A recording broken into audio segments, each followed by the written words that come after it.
Саламатсыздар ма, балалар? Ілияс Жансүгіров, құлагер поэмасы. Кейіпкерлер: Ақансері бас кейіпкер, Батыраш, Жақып, Күреңбай сыншы тағы басқа кейіпкерлер. Қысқаша мазмұны: бірінші тарауда туған жер табиғаты суреттеледі. Негізгі оқиға желісі арқада Ерейменді мекен етіп, 94-ке жетіп, дүниеден өткен Сағынайға берілген астан басталады. Арнайы бәйге жариялап, оған жер-жерден 1300 сәйгүлік келеді. Ілияс поэмада 20 жүйрік атқа жырмен сипаттама жасайды.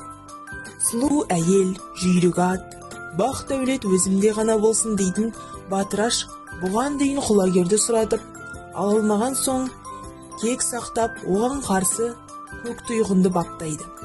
Асқа келген құлагерді көріп, қастандық ойлайды. Бұл арада құлагер: Ой, әні-міне дегенше қоңырауда соқты.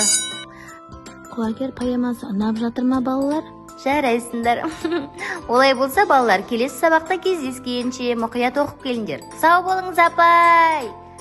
Балалар, бүгінгі сабақтың маған әсер еткені соншалық. Құлагер көз алдыма елестегендей болды. Солай емес пе? Басталды әңгіменің былай басы, болдаған 70-80 жыл шамасы.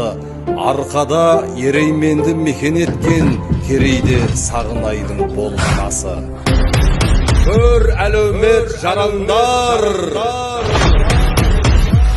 жиылды осы көмбеге, шапқалы тұр бәйгеге, бөкен санды бұрылдар. Төртеудің 1300-ден мойны озып, құлагер келе жатты тістеп құйрық. Қамшылап екі жаққа алма кезек, баласы көк тұйғынның қақты безек.